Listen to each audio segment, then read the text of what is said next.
अस्सलामुअलैकुम। प्रोग्राम आखिर क्यों के साथ मैं हूँ फ़ातिमा अख्तर। गुज़िश्ता दिनों ऐसे वाक़यात हमारे सामने आए जिसको हम काबिल बर्दाश्त समझते हैं। वो ये कि जो वालिदैन होते हैं अपने बच्चों को बेयारो मददगार छोड़ देते हैं, और फिर जो फैमिलीज़ के इशूज़ आ रहे हैं कि बच्चे घर छोड़ के चले जाते हैं। इस तरह के कई वाक़यात हुए हैं। और गुज़िश्ता दिनों जो एक भाई बहन जो अपना घर छोड़ के जा चुके थे, फिर उन्होंने उनकी जानिब से स्टेटमेंट आया कि खाला और जो फैमिली थी वो उनसे घरेलू काम करवाते थे। तो ये तमाम तर वाक़यात इस माशरे में बढ़ते जा रहे हैं। क्या वजह है, क्यों हो रहे हैं ये वाक़यात, और साथ ही साथ इसका स्ट्रेस से, ज़हनी दबाव से, डिप्रेशन से, एंजाइटी से क्या ताल्लुक़ है, आज अपने प्रोग्राम में बात करेंगे। मगर सवाल ये होता है कि आखिर क्यों हुकूमती सतह पर डिप्रेशन, एंजाइटी, स्ट्रेस की बात नहीं की जाती है, निसाब में तालीम नहीं दिया जाता, हमें क्या वजूहात है, आज अपने प्रोग्राम में बात करेंगे। और आवाम से जानेंगे कि क्या ज़रूरत है बच्चों को वालिदैन से करीब लाने की, या सोशल मीडिया जिसने किरदार अदा किया है कि बच्चे और वालिदैन के दरमियान डिफरेंसेस पैदा किए हैं। इस तमाम तर सूरत हाल पर आज बात करेंगे, तो मेरे साथ चलिए। देखें, बात यह है कि पहले के ज़माने में घर का एक फ़र्द कमाता था और उसके 10 बच्चे होते थे, वो 10 के 10 खाते थे। और अब 10 के 10 कमा रहे हैं तब भी पूरा नहीं हो रहा। अब हर माँ बाप की कोशिश होती है कि वो अपनी औलाद को तालीम कम से कम भी दे, कम से कम इस काबिल तो हो जाए कि वो जाहिल ना रहे। लेकिन पोजीशन इतनी ख़राब हो गई है, हालात, महंगाई इतनी हो गई है कि किस तरह पढ़ाएं अपनी औलाद को। गरीब आदमी तो दिन ब दिन गरीब होता जा रहा है और वो इस पढ़ाई की दस्तरस से बाहर होता जा रहा है। अब वो बिजली के बिल और गैस के बिलों में ही पूरा हो गया है, इससे ही नहीं बाहर आ पा रहा, तो बच्चों को किस तरह पढ़ाएगा। मेंटली तौर पे जो है ना, हर शख्स इतना अपसेट है, चाहे उसमें पैसे वाला ही क्यों ना हो, उसके अपने मामलात है, वो किसी ना किसी परेशानी में मुब्तला है। लाख वो करोड़पति है या अरबपति है, तो फिर गरीब तो किसी गिनती में ही नहीं है। बस ऐसा ही है। तो आप क्या मैसेज देंगे वालिदैन को? बहरहाल ये है कि मैसेज मेरा ये है कि कुछ भी हो, जिस तरह भी हो सके, दिन रात मेहनत करें, महंगाई कम करें। हमारा ये भी मुतालबा है छोटा सा। अगर ऐसा हो जाए तो फिर ये है कि बच्चों की परवरिश अच्छी हो जाएगी। और कर ही रहें, कम ज़्यादा माँ बाप कर ही रहें। बिल्कुल ऐसा ही है। बहुत शुक्रिया। तो जिस तरह से आप देख रहे हैं कि ये तमाम तर वाक़यात। अस्सलाम वालेकुम सर। वालिदैन इसलिए तवज्जो नहीं दे पा रहे कि महंगाई है, या दीगर चीज़ें भी, पढ़ाई लिखाई और माशरा हमारा मॉडर्न चल पड़ा है, मॉडर्न हो रहा है इसलिए? देखें, असल में पढ़ाई लिखाई जो है ना आजकल बहुत ही महंगी हो गई है। अगर बच्चे को अच्छी स्कूल के अंदर तालीम देंगे तो आदमी उसकी तरबियत भी अच्छी होगी दर्ज। और अच्छे बच्चों के साथ रहेगा तो तरबियत भी अच्छी मिलेगी उससे। अगर जो छोटे मोटे स्कूल, गवर्नमेंट की स्कूल के अंदर अगर जाएगा तो उसको तालीम तो फिर सिर्फ तालीम होगी, मगर उसको वो ग्रेड नहीं मिलेगा जो उसको मिल रहा है, अच्छे बच्चों को मिल रहा है। और तालीम के अंदर असल में माँ बाप भी है ना परेशान हो गए। स्कूल भेजते हैं, स्कूल में आपको खाली एंट्री करवा देते हैं कि भाई ये सबक याद करके आना। स्कूल के अंदर क्या पढ़ाई जाती है, ब्लैक बोर्ड दिखा देते हैं कि भाई इसके ऊपर जो है ये लिखा हुआ है, इसको पढ़ लो। और वो मेयार नहीं रहा, वो पढ़ाई हाँ उसकी वही चीज़ है कि सिर्फ एक महंगाई की वजह से ही अब बहुत परेशान हो रहे हैं माँ बाप। क्योंकि अब एक चीज़ है, खिलाएंगे पिलाएंगे बच्चों को, पढ़ाएंगे, ट्यूशन दिलवाएंगे। वो तो कह देती हैं आप डायरेक्ट ट्यूशन दिलवाए हैं बच्चों को, हैं तो अब घर में भी बच्चा घर में तो ट्यूशन नहीं हासिल कर सकता। जितनी हो सकती है माँ बाप उसको सिखा के भेजते हैं, मगर ये है कि फिर भी बच्चा है ना, जब तक उसको बिठाओ नहीं, जब तक है ना वो इम्तिहान पर्चे दे नहीं सकेगा सही मानों में। ये चीज़ है ना, तो इसके ऊपर जैसे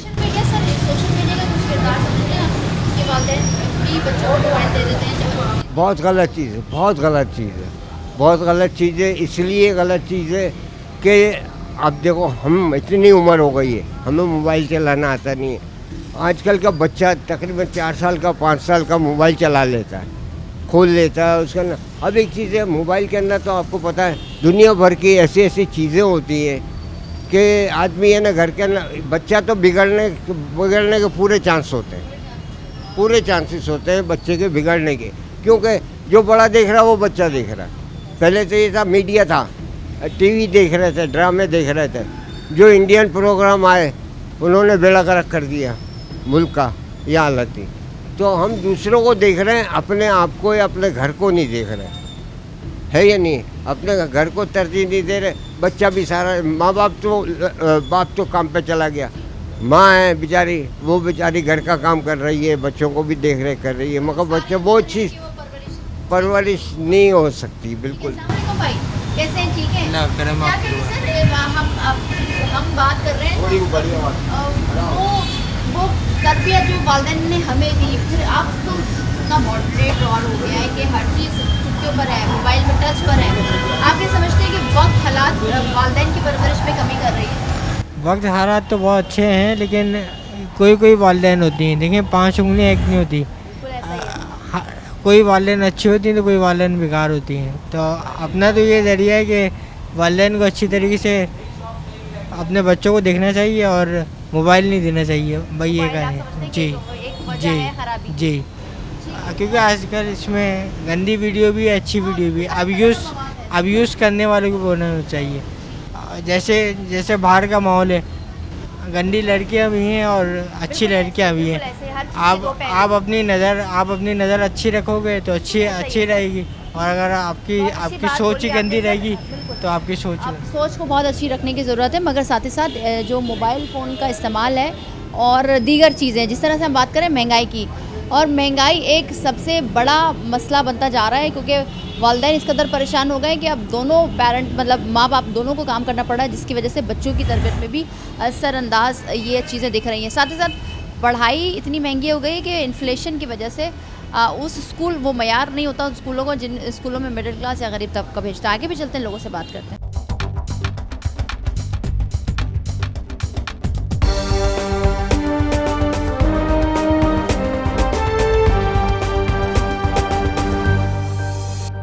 क्योंकि हम बात करते हैं, लोग कर रहे हैं कि महंगाई इतनी हो गई है कि वालिदैन खाने पीने के लिए पूरा करें या बच्चों की परवरिश के लिए सोचें। और सोशल मीडिया का किरदार आप समझते हैं बच्चों की परवरिश उस तरह नहीं हो रही, क्योंकि बच्चों के पास मोबाइल है, गैजेट्स हैं। महंगाई तो है एक तरफ से, लेकिन इंसान की अपनी ख्वाहिशात भी बढ़ गई है महंगाई के साथ साथ। अगर इंसान की जहाँ ख्वाहिशात बढ़ गई है, फिर वहाँ महंगाई का तनासुर भी बढ़ गया है।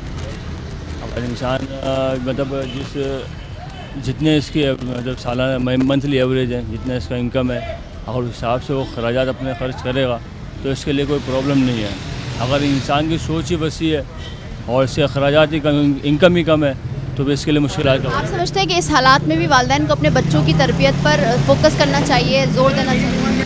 मेन चीज़ यही है ना कि वालिदैन जो है वो बच्चों को टाइम कम देती है, बनिस्बत वो मोबाइल में सोशल मीडिया में इनको ज़्यादा इनको सपोर्ट करती है कि मीडिया आजकल के कल्चर ये बना दिया इन लोगों ने कि भाई मीडिया की तरफ लेके जाएं, बच्चों का माइंड स्टेट होगा, तो वो इनकी सोच ख़राब है। तो और वालिदैन इसको तवज्जो नहीं देते इनके ऊपर, तो वो जहनी तनाव का भी शिकार रहती है और बनिस्बत जिस्मानी तौर पर भी मतलब सेहत के तौर पर।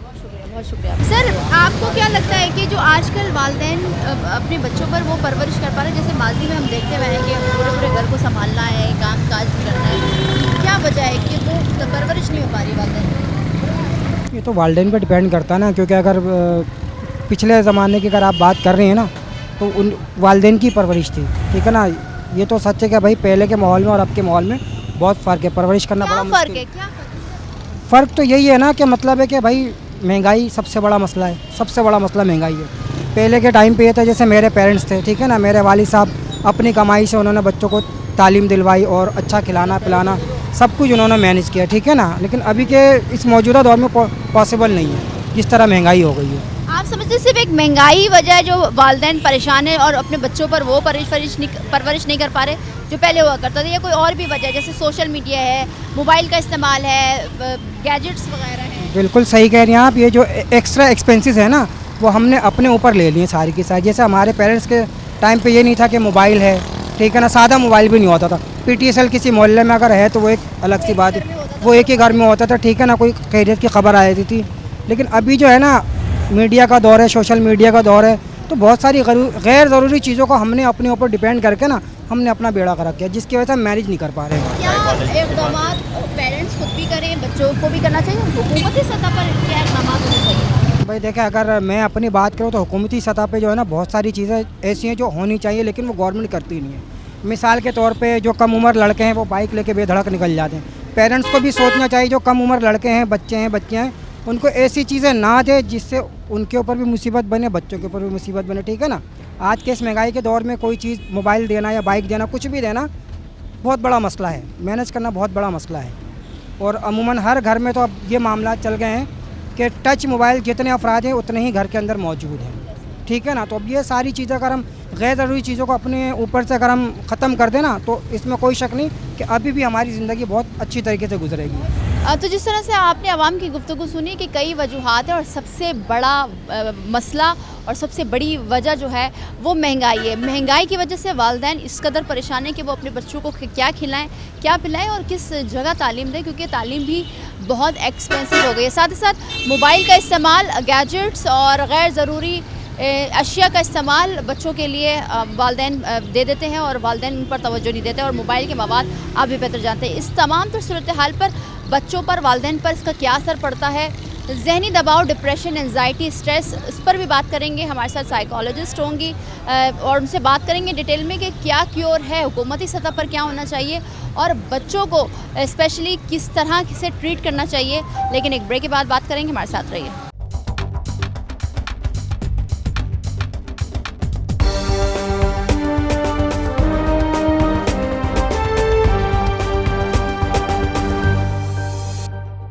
Welcome back. तो जिस तरह से आपने देखा, आवाम ये कहती है कि हर तरह से परेशानी है, तो इस परेशानी से कैसे निकलें। वालिदैन भी परेशान है कि एक तरफ फाइनेंशियल इश्यूज़ हैं, दूसरी जानिब बच्चों को क्या खिलाएं, क्या पढ़ाएं, क्या फ्यूचर है पाकिस्तान में, नज़र नहीं आता। इस तमाम तरह सूरत हाल पर बात करने के लिए मेरे साथ मौजूद हैं डॉक्टर ताहिरा अनस, जो कि साइकोलॉजिस्ट हैं। उनसे बात करेंगे कि आजकल जो माशरे में इतना जहनी तनाव बढ़ गया है, डिप्रेशन, एंजाइटी और इस तरह की तमाम तरह बीमारियाँ जो आवाम इस तरह की फ़ेस कर रही है, स्पेशली पाकिस्तान की, हम माशरा बहसत कहाँ जा रहे हैं, इनसे बात करेंगे। अस्सलाम वालेकुम डॉक्टर साहब, आपके वक्त का बहुत शुक्रिया। ये एक बहुत इंपॉर्टेंट टॉपिक है, मगर शायद हम इस पर बात नहीं कर रहे होते क्योंकि इसको माशरे में बड़ा बुरा समझा जाता है कि अच्छा डिप्रेशन है, अच्छा एंजाइटी है, तो ये समझते हैं कि बहुत बड़ी बीमारी है।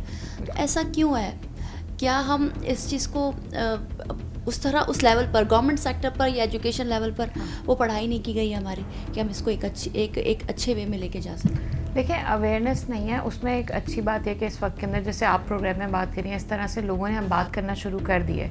अनफॉर्चुनेटली अगर आपकी टांग में दर्द होता है, अगर आपको दिल का अर्ज़ है, तो आप कार्डियोलॉजिस्ट के पास जाते हुए शर्म महसूस नहीं करते। लेकिन अगर आपको जहनी मसला है या आपको जज्बाती मसला आ रहा है, इमोशनल इश्यूज़ आ रहे हैं, तो उसके लिए माहिर नफ्सियात के पास जाना अभी तक एक स्टिग्मा अटैच है कि लोगों को लगता है, पहला जुमला तो आपको सुनने को मिलता है वो ये होता है कि तुम क्या पागल हो रहे हो, या मैं क्या पागल हो गया हूँ जो मैं जाके माहिर नफ्सियात को दिखाऊँ। तो इसके बारे में बात करने की ज़रूरत है, और वो बात किसी अस्पताल में किसी साइकोलॉजिस्ट के पर्टिकुलर करने की ज़रूरत नहीं है। अब वो वक्त आ गया है कि इस बारे में बात मस्जिद के अंदर, मदारिस के अंदर, अस्पतालों के अंदर, स्कूल के अंदर, कॉलेज, यूनिवर्सिटीज़ में, हर जगह के ऊपर इस बारे में बात होनी चाहिए, अवेयरनेस देनी चाहिए। और अगर आप वो अवेयरनेस नहीं देंगे, चाहे वो बीमारी के हवाले से हो, चाहे ट्रीटमेंट के हवाले से हो, तो उसका नतीजा यही निकलेगा कि इस रफ्तार के साथ, इसी स्पीड के साथ हमारे यहाँ ये मसाइल आपको बढ़ते हुए भी नज़र आएंगे और उनका कोई हल भी नज़र नहीं आएगा। अच्छा, अब ये तो रही बात कि आगाही नहीं है, फिर जाहिर सी बात है एजुकेशन सिस्टम में इस सब चीज़ों को निसाब का हिस्सा नहीं बनाया गया है। मगर साथ ही साथ जब हम ये बात कर रहे होते हैं कि अवेयरनेस की हुकूमती सतह पर, और क्योंकि जाहिर सी बात है हम एक टॉपिक पर बात कर रहे हैं और ये बड़ा अहम टॉपिक अब बन रहा है, क्यों की बात हम करेंगे।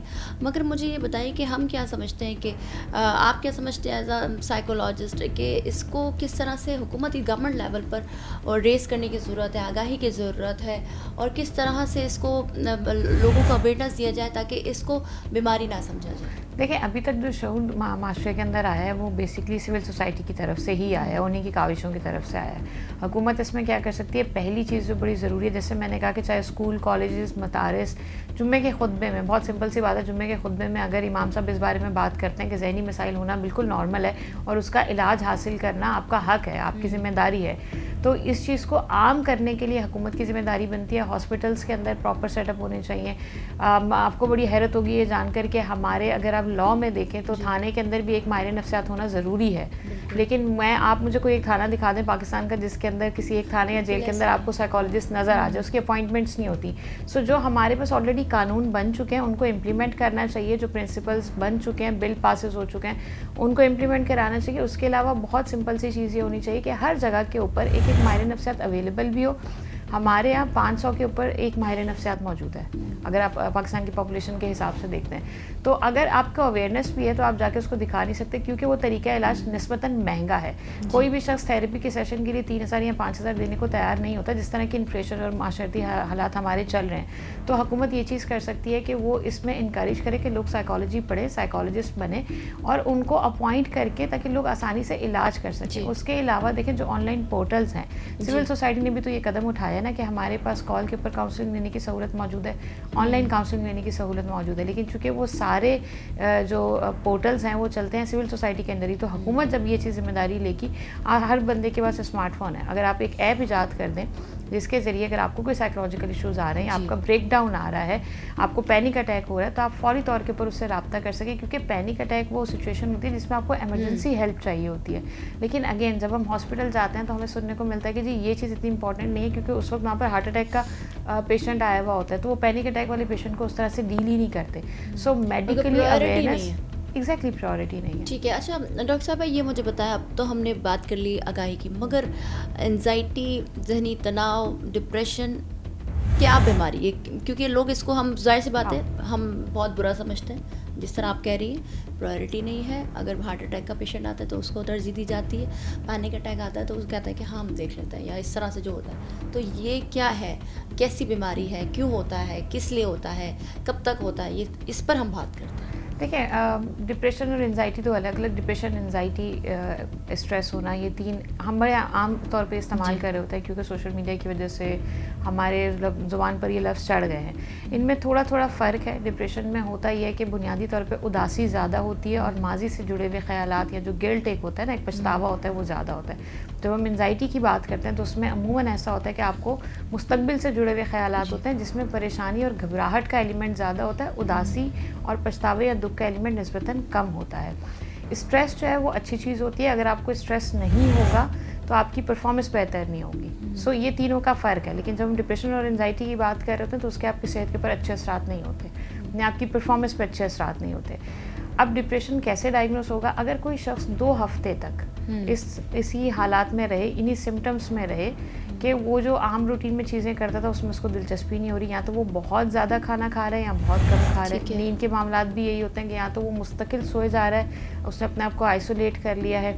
फिर डिप्रेशन वाले बंदे को जब आप देखते हो तो आपको फील भी आती है, क्योंकि उसका ओवरऑल अटायर इस तरह का हो जाता है जो नॉर्मली इस तरह से वो अपने आप को कैरी करता था, वो एनर्जी लेवल उसका नहीं रहता।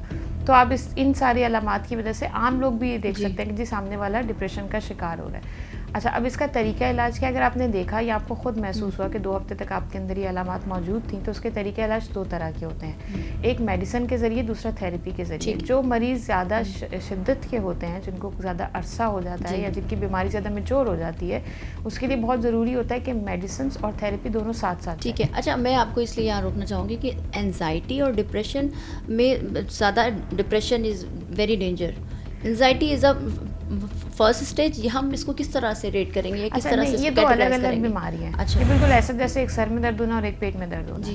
तो एंजाइटी जो है वो फ्यूचर से रिलेटेड, ज़्यादा फ्यूचर ओरिएंटेड होती है। डिप्रेशन जो है वो ज़्यादा माजी से ओरिएंटेड होता है। अच्छा, ज़्यादा डेंजरस कौन सा है? एक तो दोनों डेंजरस है, लेकिन चले ज़्यादा की बात करते हैं तो डिप्रेशन के मरीज़ों में ऐसा देखा गया है कि उनके अंदर ख़ुदकुशी की जो ख्वाहिश है या अटैम्प्ट ऑफ सुसाइड है वो कंपैरेटिवली ज़्यादा होती है। तो अगर आप इस तरह से बाइफरकेट करना चाहें तो निस्बतन आप ये कह सकते हैं कि डिप्रेशन का मरीज़, उसकी बीमारी का इलाज भी थोड़ा ज़्यादा मुश्किल और ज़्यादा वक्तलेवा होता है। अगेन यहाँ पर टाइम क्यों लगता है ट्रीटमेंट में? देखिए, सर में दर्द होता है, आप एक दिन वेट करते हैं, दूसरे दिन वेट करते हैं, तीसरे दिन आप डॉक्टर के पास चले जाते हैं। अनफॉर्चुनेटली जितनी भी साइकोलॉजिकल बीमारियाँ हैं, जब हमारे पास मरीज़ आता है तो वो 80% से ज़्यादा मेच्योर करके आता है, वो 5 साल, 10 साल, 15 साल पुरानी बीमारी लेकर आता है। अच्छा डॉक्टर साहब, ये तो हम कैटेगराइज की बात कर लेते हैं, मगर हम माशरा, डिप्रेशन, एंजाइटी, ज़हनी तनाव, इन सब चीज़ों के पीछे क्यों भाग रही है? ये हमारे पीछे क्यों आ रहा है? क्या वजह है? दोनों चीज़ हो रही हैं। बीमारियां भी हमारे पीछे भाग रही हैं, हम बीमारियों को वेलकम कर रहे हैं। उसकी एक बड़ी वजह तो आपका लाइफस्टाइल है, उसमें चाहे खाना हो, चाहे सोने के औकात हो, ये दोनों चीज़ें आपको बहुत बुरी तरह से इफ़ेक्ट करती हैं। हमारे माशरे में अगर कैटेगोरिकली बात करें तो एक बड़ी वजह इन्फ्लेशन है।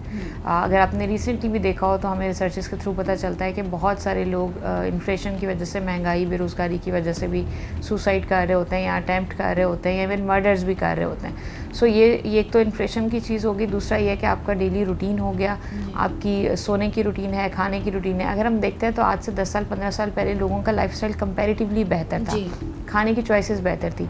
रिसर्च से ये चीज़ साबित होती है कि जितना आप जंक फूड या आप फिजी ड्रिंक्स यूज़ करते हैं उतना ज़्यादा आपके अंदर पोटेंशियल होता है कि आपको साइकोलॉजिकल इश्यूज़ हो सकते हैं, जिसमें प्राइमरीली एंजाइटी हो सकती है। सो उसका लाइफस्टाइल हमारा ग्रेजुअली दिन ब दिन ख़राब ही होता जा रहा है। तीसरी चीज़ जो बड़ी इंपॉर्टेंट है, जो स्पेशली कराची वालों को पाकिस्तान में फेस करनी पड़ती है, वो अनसर्टेनिटी है। आप जब घर से निकलते हैं तो आपको नहीं पता कि आपका फ़ोन स्नैच होगा, एग्जैक्टली या आपको कहीं जो है वो कोई मार देगा, या आपकी गाड़ी कहीं ख़राब हो जाएगी। क्योंकि हम जिन हालात में घर से निकलते हैं, अगर आप सफ़र करके यहाँ तक आए हैं तो आपको अंदाज़ा हो कि रास्ते में इतने ज़्यादा स्ट्रेसर्स होते हैं डेली बेसिस के ऊपर जो हम फेस कर रहे होते हैं। सो उसका एक बड़ा इम्पैक्ट होता है। अच्छा, हमें लगता नहीं है। सबसे पहला तो इंफ्रास्ट्रक्चर, रोड एग्जैक्टली हुई है यहाँ पर, मतलब आपको वो भी ये स्ट्रेस खौफ है, है आप कि जी समझिए। गाड़ी ख़राब हो जाएगी। एग्जैक्टली बहुत बड़ा स्ट्रेस है, क्योंकि आप देखें ना आपके एसिड्स डिटोरिएट कर रहे होते हैं, उसके ऊपर एक पर्टिकुलर प्रेशर आपको ये फील होता है कि जी अगर आप कहीं से निकलें तो आपने जल्दी से घर पहुंचना है, क्योंकि रास्ते में स्नैचिंग का मामला भी हो सकता है, मर्डर का भी हो सकता है। बहुत सारी केसेस तो भी रिसेंटली ये भी देखने में आए कि कई हवाई फायरिंग से किसी को लग गई और वो बेचारा फौत हो गया या वो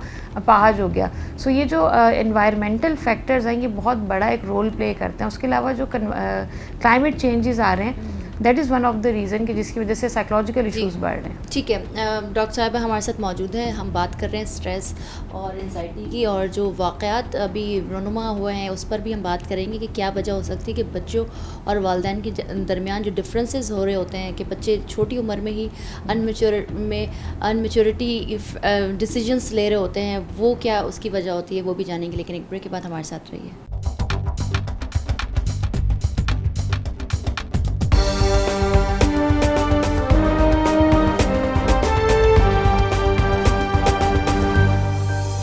वेलकम बैक। हम बात कर रहे हैं स्ट्रेस की, डिप्रेशन की। कराची में एक ऐसे वाक़यात रोनुमा हो रहे हैं जहां पर हम देख रहे हैं कि बच्चे वालिदैन को या घर छोड़कर चले जा रहे हैं।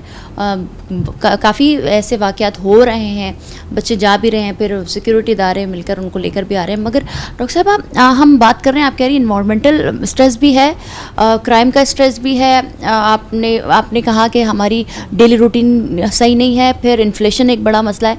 मगर ये जो एक सोसाइटी आगे बढ़ने रेस में जो दाखिल हो रही है, क्या ये भी एक डिप्रेशन का जरिया है कि हमने आगे बढ़ना है, हमने अपनी क्लास नहीं करनी है, हमने ये इस क्लास में बैठना है, इस क्लास में नहीं बैठना, या हमने ये ब्रांड पहनना है, ये ब्रांड नहीं पहनना। तो क्या ये भी एक वजह है कि आगे बढ़ने के चक्कर में हम अपने आप को स्ट्रेस दे रहे हैं? आपने बहुत अहम सवाल किया। जब हम नौजवानों की बात करते हैं तो उनमें स्ट्रेस या एंजाइटी की एक बड़ी वजह सोशल मीडिया कंपटीशन है। अच्छा, सोशल मीडिया कंपटीशन कैसा है कि वो आज से 10 साल पहले भी था, लेकिन अगर मैं अपनी भी बात करूँ, जब हम छोटे थे तो आपके पास कंपटीशन के लिए दोस्त होते थे, और टीवी एक्ट्रेसेस जो थे, मॉडल्स थे, उनको आप बस टीवी प्रोग्राम्स में ही देख रहे होते थे, तो आपको नहीं पता होता था। अब सोशल मीडिया ने ये चीज़ इतनी आसान कर दी, आपने कल रात कहाँ बैठ के खाना खाया, आपने उसको सोशल मीडिया पर डाल दिया। अब देखने वाला देख रहा है, ठीक है मेरा दोस्त कहाँ पर वेकेशंस पे गया था, पहले तो हम छुट्टियों से वापस आते थे तो आके बताते थे, और चूँकि सिर्फ वर्बली बताते थे तो उसका इम्पैक्ट कम होता था। अब तो बच्चे ने तस्वीर डाल दी कि जी वो कौन से मुल्क गया था छुट्टियों के ऊपर, फिर वो आपसे पूछते हैं कि जी आप किस मुल्क गए। उसके अलावा बहुत सिंपल सी रिसर्च हुई जिसमें ये बताया गया कि आपने अगर 10 सेल्फी ली और उसमें से एक आपने चूज़ की, बहुत ही अच्छे से उसको फ़िल्टर्स डालकर आपने उसको अपलोड कर दिया, उसके बाद अपलोड करने वाला बैठकर वेट कर रहा होता है कि इसके ऊपर कितने लाइक्स कितने कमेंट्स आएंगे। लेट्स से अगर आपकी एवरेज पोस्ट पे यूजुअली 50 लाइक्स आते हैं और उस पोस्ट पर पर्टिकुलरली नहीं आते, तो आपके अंदर वो चीज़ स्ट्रेस इंड्यूस करती है कि क्या मैं इसमें अच्छा नहीं लग रहा था, लोगों ने क्यों नहीं देखा, किस टाइम के ऊपर देखेंगे।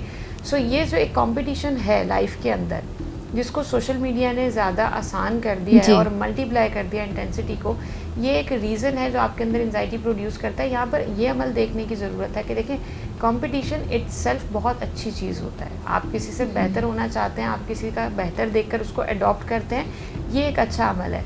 लेकिन हम जिस कंपटीशन की बात कर रहे हैं वो अनहेल्दी है, जिसमें आप ये देख रहे हैं कि जो उसको ये मिल गया और मुझे ये नहीं मिला, और आपको जो चाहिए उसको पाने के लिए आप एफर्ट्स भी नहीं कर रहे। जब हम नौजवान नस्ल की आजकल पर्टिकुलरली बात करते हैं, अगर हम 15 साल की उम्र से लेकर 25 साल या 30 साल की उम्र के लोगों की बात करें, तो आपको ये चीज़ उनमें देखने में मिलती है कि शॉर्टकट्स चाहिए। बिल्कुल ऐसा ही बहुत है। सिंपल सी चीज़ है कि हम एक काम मेहनत करके अचीव करते हैं, या आप एक 30 सेकंड की वीडियो से अचीव करते हैं। जब हम अटेंशन स्पैन की बात करते हैं तो आप थोड़ा सा टाइम में पीछे जाएं तो लोग बुक्स पढ़ते थे 4 दिन, 4 घंटे, 4 महीने लगा। बिल्कुल ऐसा ही होता था। उसके बाद वो ज़माना भी हमने देखा जिसमें लोगों ने रिव्यूज़ देखना शुरू कर दिए यूट्यूब के ऊपर। 15 मिनट 20 मिनट का एक वो वीडियो होती थी। अब बच्चों का अटेंशन स्पैन ऐसा है कि वो 30 सेकंड्स पर आ गए। अगर वो 1.5 मिनट की वीडियो है तो वो बच्चा देखते हुए इतना एंशियस हो रहा था, उसकी हैंड मूवमेंट से अंदाज़ा लगा सकते हैं कि इसको सिर्फ ये इंतज़ार हो रहा है कि ये वीडियो ख़त्म हो और मैं इसको स्वाइप करूँ। सो आपका अटेंशन स्पैन इतना कम हो गया। मतलब हर तरह से स्ट्रेस ह्यूमन को अटैक कर रहा है, स्मार्ट को अटैक कर रहा है। अच्छा, हम उसको वेलकम भी कर रहे हैं और वो समझ रहे हैं कि हमारी एक माशरे का हिस्सा बन चुका है स्ट्रेस भी। अच्छा, आपको जाहिर सी बात है, आपने देखा होगा कि एक वालिदैन बच्चे जो अपने घर छोड़ के गए, इस तरह के वाक़यात हो रहे हैं नॉर्मल। तो ये जो कनेक्शन है बच्चों का वालिदैन के साथ, पेरेंट्स के साथ, ये आप क्या समझती हैं कि क्या इसमें गैप आ रहा है? क्या वालिदैन वो अटेंशन नहीं दे पा रहे अपने बच्चों को, या बच्चे जो वालिदैन से एक्सपेक्ट करते हैं वो चीज़ नहीं मिल रही?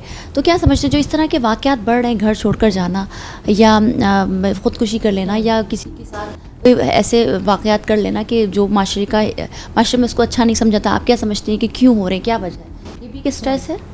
देखिए, इसको मैं एग्जैक्टली तो स्ट्रेस के ज़ुमरे में नहीं लाऊंगी, क्योंकि जो बच्चे ये हरकतें कर रहे होते हैं वो कम उम्र बच्चे होते हैं। अच्छा, इसमें जो बड़ी अहम चीज़ आपकी बात से ही मैं निकालूंगी कि वो ये थी कि देखें, बहुत सारी चीज़ों का एक एज फ्रेम होता है। जैसे मोबाइल फ़ोन होता है तो उसके ऊपर लिखा होता है कि ये अंडर 18 के लिए नहीं है। इसी तरह अंडर 18 का ड्राइविंग लाइसेंस नहीं बनता, NIC नहीं बनता। तो देयर इज़ सम रीज़न कि वो क्यों नहीं बनता। अनफॉर्चुनेटली हमारे यहाँ हम रीजंस की बात नहीं करते। बिल्कुल। छोटा सा बच्चा भी आपने उसको मोबाइल का, सोशल मीडिया का एक्सेस दिया हुआ है। अच्छा, वो बच्चा कम उम्र या बच्चा इसीलिए है, वो इमेच्योर इसीलिए है कि वो चीज़ें, वो बारीकियाँ दुनिया की नहीं समझ सकता जो मैं और आप समझ सकते हैं या वालिदैन समझ सकते हैं। जिन केसेस की आप पर्टिकुलरली बात करिए, हमने देखा कि जी 2 बच्चे घर से गए थे, उसके बाद देखा कि जी वो कज़न्स और बहनें थी जो मिलकर जिन्होंने प्लान किया, वो फिर घर से गए और उनको लगा कि जी वालिदैन हमारे साथ अच्छा रवैया नहीं रखते थे। पहले केस में उन्होंने कहा जी ननिहाल वाले अच्छा रवैया नहीं रखते थे। देखिए, जब भी हम वालिदैन से बात करते हैं कि जी आपको कैसे लगता है कि आप बच्चे की अच्छी तरबियत कर सकते हैं या आप बच्चे को खुश रख सकते हैं, तो वालिदैन ये बात करते हैं अच्छा खाना खिला के, अच्छे स्कूल भेज के, अच्छी गाड़ी में उसको सफ़र करवा के, अच्छी चीज़ें दे के, अच्छे या महंगे कपड़े दिला के। वो जो तरबियत का एक कॉन्सेप्ट है, वो जो एक शऊरी तौर पे आप ये सोचते हैं कि मैंने अपने बच्चे को तरबियत करनी है, अच्छा इंसान, यहाँ चूँकि हम मुसलमान हैं तो वैसे तो मुसलमान उसको एक अच्छा मुसलमान बनाना है, वो तरबियत का कॉन्सेप्ट बहुत ज़्यादा मिसिंग हो गया है। उसके बाद सोशल मीडिया के ऊपर या इवन टीवी प्रोग्राम्स में भी घर से भाग के जाने वाले लोगों को बड़ा ग्लोरीफाई किया जाता है। मैं आपको मल्टीपल ड्रामाज और फिल्म्स के नाम बता सकती हूँ जिसमें ये दिखाया गया कि वो लड़का या लड़की घर से भागे और उसके बाद उनकी लाइफ सेट हो गई, they become very rich and successful. बिल्कुल ऐसे ही है, अमीर भी हो गए, उनकी जो है वो मोहब्बत का रिश्ता भी उनको मिल गया। अब वो जो बच्चा है 15, 20, 11 साल का, उसको वालिदैन की जो पाबंदियां हैं वो बुरी लगना शुरू हो जाती हैं और फिर उसको लगता है कि ठीक है, अगर मैं ये स्टेप लूँगा तो बाहर ज़िंदगी आसान है। क्योंकि देखिए, ये मेरी और आपकी ही जिम्मेदारी कि हमने इन बच्चों को बताना है कि अगर ये घर की 4 दीवारी से निकलते हैं तो ज़िंदगी कितनी मुश्किल है। ये उन बच्चों का स्ट्रेस नहीं, लेकिन मुझे मासूमियत ज़रूर लगती है कि उनको ये पता ही नहीं है कि 4 दीवारी से जब निकलेंगे तो कितनी मुश्किल है। मेरी और आपकी उम्र में आके लोग ये फैसला कभी नहीं करना चाहेंगे कि हम घर से निकलें, क्योंकि हमको उसके इफेक्ट बर्ड्स पता है। तो ये जो बच्चे एक बबल के अंदर ज़िंदगी गुजार रहे हैं जो प्राइमरीली सोशल मीडिया से इन्फ्लुएंस होता है एंड देन वो इलेक्ट्रॉनिक मीडिया से इन्फ्लुएंस होता है। यहाँ पर वालिदैन की जो जिम्मेदारी है, मैं गलती तो का लफ्ज़ नहीं इस्तेमाल करूँगी, बड़ा हार्श हो जाएगा, लेकिन जो उनकी जिम्मेदारी है वो ये है कि वो उनको एक्सपोजर जब दे रहे हैं तो वो मुकम्मल एक्सपोजर दें और सही एक्सपोजर दें। अगर आप बच्चे को सिर्फ ये सिखाते हैं कि जी बाहर दुनिया बड़ी आसान है और आप उसको सब प्रोवाइड कर रहे हैं, जो वो कह रहा है वो भी, जो वो नहीं कह रहा वो भी, तो वो ये कभी भी नहीं सीख सकेगा कि उसको सेल्फ मेड बनना है।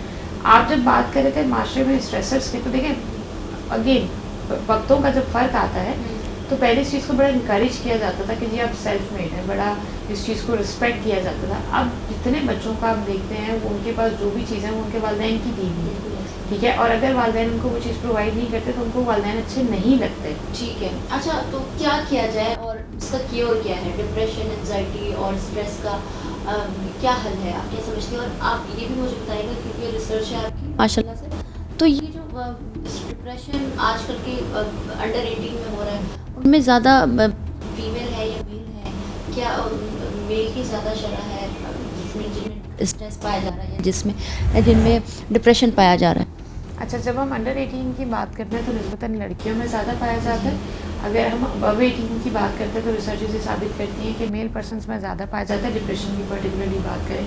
और डिप्रेशन की वजह से जब डेथ रेट्स की बात करते हैं तो वो भी मेल पर्सनस में ज़्यादा है कि अमूमन उनके साथ ये होता है कि वो, और उसकी एक बड़ी वजह बज़ाहिर सामने आती है क्योंकि मर्द हज़रात उस तरह से एक्सप्रेस नहीं कर पाते थे, लेकिन जब हम लड़कियों की बात करते हैं तो उनके लिए एक्सप्रेशन मुश्किल होते हैं, तो वो रेट आपको वहाँ पर ज़्यादा दिखता है। अच्छा, इसकी वजूहत की बात तो हमने कर ली, इसमें क्या फैक्टर्स हैं जो काम कर रहे हैं? अगेन आपका सोशल मीडिया का यूजेज है, उसका यूज़ होना चाहिए डेफिनेटली, लेकिन अप्रोप्रिएट यूजेज होना चाहिए। इसी तरह इलेक्ट्रॉनिक मीडिया का बहुत बड़ा हाथ आ जाता है। ठीक है। हम अमूमन ज़िंदगी में जब हम तरबियत की बात कर रहे होते हैं तो अक्सर देखने में आता है कि वालिदैन भी अगर किसी तकलीफ से वापस आते हैं तो वो उनका आपस में डिस्कशन कुछ इस तरह का होता है कि जी फ़लाँ कितनी मोटी हो गई थी, फ़लाँ ने कितनी अच्छी गाड़ी ली हुई थी, दूल्हा दुल्हन का कंपैरिजन। बिल्कुल ऐसा ही है। वो जो शख्सियत की बात होती है वो नहीं होती कि सामने वाले का अखलाक कितना अच्छा था, उनके ग्रेड्स अच्छे आए नहीं आए, उनकी तरबियत का क्या एलिमेंट था, सामने उसने सलाम कितनी मोहब्बत से किया। हम तरबियत की या शख्सियत की बात नहीं कर रहे होते, हम चीज़ों की बात कर रहे होते हैं, चाहे वो रंग की बात हो, चाहे वज़न की बात हो, चाहे हाथ में मोबाइल फ़ोन की मतलब वो अच्छी गाड़ी हम की बात हो। एग्जैक्टली, और हम ऐसे पैरामीटर्स को डिस्कस करते हैं जो दुनियावी हैं, जो इंसान के हाथ में नहीं होते, तो उनके ऊपर तो हम बात करते हैं लेकिन शख्सियत की, अखलाकियात की बात नहीं करते। तो ये बहुत इंपॉर्टेंट है कि वालिदैन ये देखें कि उनके घर का माहौल कैसा है, वो किस बात के ऊपर फोकस कर रहे हैं और वो किस तरह से अपने बच्चों की तरबियत के अंदर शऊरी तौर पे कोशिश। बिल्कुल ऐसा है। मगर जब हम कोई भी आपने भी माशाल्लाह आपने तो सुना ही होगा कि जब ये कहा जाता है ना कि मुझे डिप्रेशन हो रहा है या मैं अच्छा फील नहीं कर रही या नहीं कर रहा, कोई बच्चा अपने वालिदैन को कहता है या अपने घर में, तो अक्सर ये कहा जाता है ना जो आपने शुरू में कहा कि पागल हो गए, ऐसा कुछ नहीं है। नहीं, कुछ भी नहीं है ऐसा। तुम्हारी उम्र में कौन सा डिप्रेशन? कुछ नहीं होता, ये डिप्रेशन होता क्या है? अब बच्चे कह रहे होते हैं मगर वालिदैन या हम खुद नहीं समझने की कोशिश कर रहे होते हैं। तो क्या किया जाए?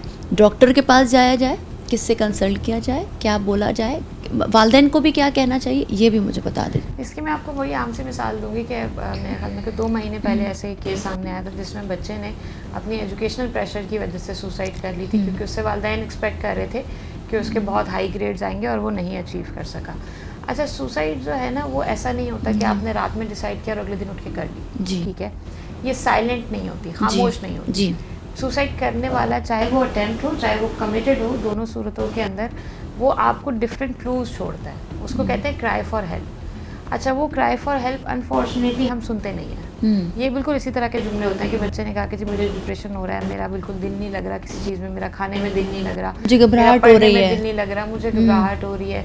एंड देन अगेन आपने देखा कि जी उसका मुख्तलिफ चीज़ों का, मुख्तलिफ एक्टिविटीज़ के अंदर उसका इंटरेस्ट कम हो गया, दोस्त आए तो वो दोस्तों में नहीं गया, मूवीज़ देखता था तो वो नहीं देख रहा, लेकिन हम इन चीज़ों को नोटिस नहीं करते। अब जब आप नोटिस नहीं करते तो उसके नतीजे में कोई बड़ा हादसा सामने आता है। इसी तरह से मैं इसको इस केस से भी रिलेट करूँगी कि जो बच्चे घर से जाते हैं वो ऐसा नहीं होता कि वो आज ही उन्होंने तय किया और आधे घंटे में वो चले गए, वो डिफरेंट क्लूज छोड़ होते हैं जो क्लूज पेरेंट्स से या एक बड़े जो हैं एडल्ट हैं उनसे मिस हो जाते हैं। अच्छा, ऐसी सूरत हाल में करना क्या चाहिए? देखें, अमूमन हमारे पास साइकोलॉजिस्ट को अप्रोच करना निस्बतन मुश्किल है, महंगा भी है अगेन ये तरीका इलाज। तो सबसे आसान जो है जो आप कर सकते हैं, हर गली मोहल्ले में आपके पास जनरल फिजिशियन बैठा होता है या कोई डॉक्टर की फैसिलिटी होती है, आप उसको लाजमी फ़ौरन से ले जाकर दिखाएं और आप उसको ये सारी चीज़ें बताएं तो वो आपको बता देगा कि जी ये साइकोलॉजिकल पहलू की तरफ जा रहा है, तो इसलिए बेहतर ये है कि आप किसी माहिर नफ्सियात को दिखाएं। देखिए, नए बच्चों के अंदर विटामिन डी की डेफिशिएंसी आपको दिखती है, विटामिन B12 की डेफिशिएंसी आपको दिखती है, और हमारे यहाँ लोगों को ये पता ही नहीं है कि अगर आपके अंदर विटामिन डी कम है तो आपके सिम्टम्स बिल्कुल वैसे होंगे जैसे डिप्रेशन में होते हैं। अगर विटामिन डी आपके अंदर कम है तो देयर आर चांसेस कि आपका दिल जो है वो सुसाइड करने का करेगा, आपको लगेगा मैं ज़िंदा ही नहीं रहना चाहता। विटामिन B12 की कमी, जिसमें पट्ठों में दर्द होता है, उसके नतीजे के अंदर भी आपके सिम्टम्स एंजाइटी के जैसे होते हैं। सो ये चीज़ बहुत ज़्यादा सिर्फ साइकोलॉजिकल रीजंस नहीं हो सकते, फिज़िकल रीजंस भी हो सकते हैं। फिर हमारी डाइट आजकल जिस तरह की है, मैंने अपनी पूरी प्रैक्टिस के अंदर कभी भी किसी का विटामिन डी जो है वो अप्रोप्रिएट नहीं देखा, हमेशा ही कम देखा है। तो इस चीज़ से आपको पता चलता है कि ये सिर्फ साइकोलॉजिकल रीज़न नहीं है, आप जीपी को दिखा सकते हैं, आप माहिर नफ्सियात को दिखा सकते हैं। फिर ये भी एक आम तासुर है कि जी मेडिकल जो साइकेट्रिक मेडिसिन होती हैं उसका आपकी बॉडी पे बड़ा नेगेटिव इम्पैक्ट होता है, वो आपको सिडेट कर देती हैं, आपको उसके ऊपर डिपेंडेंट कर देती हैं। बेहतर होता है कि जितनी मेडिसिन आप कम लें या लेट एजेस में लें, यंग बच्चों को वैसे ही डॉक्टर मेडिसिन नहीं दे रहे होते, लेकिन आप साइकेट्रिस्ट को दिखाएं ज़रूर, साइकोलॉजिस्ट को दिखाएं ज़रूर, इस चीज़ से डरें नहीं कि हम उनके पास जाएंगे तो फिर क्या हो जाएगा। तो छोटा सा मैसेज जो वालिदैन को देना चाहें। जब हम वालिदैन की बात करते हैं तो मैं अक्सर ये बात कहती हूँ कि आप आपके पास ये ऑप्शन नहीं होता, वालिदैन के पास गिव अप करने का ऑप्शन नहीं होता, चाहे वो ज़िंदगी में हो, चाहे बच्चों के ऊपर हो, चाहे उनकी तरबियत के ऊपर हो। जब हम तरबियत की बात करें तो ये चीज़ बहुत ज़रूरी है कि आप शऊरी तरबियत करें, अपने असूल बनाएं और उन असूलों के ऊपर सबसे पहले आप खुद अमल करें, फिर आप देखेंगे कि वो चीज़ आपके बच्चों के अंदर नेचुरली इंकॉर्पोरेट कर जाएगी। ठीक है, बहुत शुक्रिया। आखिर क्यों हुकूमती सतह पर इस तरह के इक़दाम नज़र नहीं आते हैं। आज के प्रोग्राम से इतना ही, मिलते हैं अगले प्रोग्राम में। मुझे दीजिए इजाज़त, अल्लाह हाफ़िज़।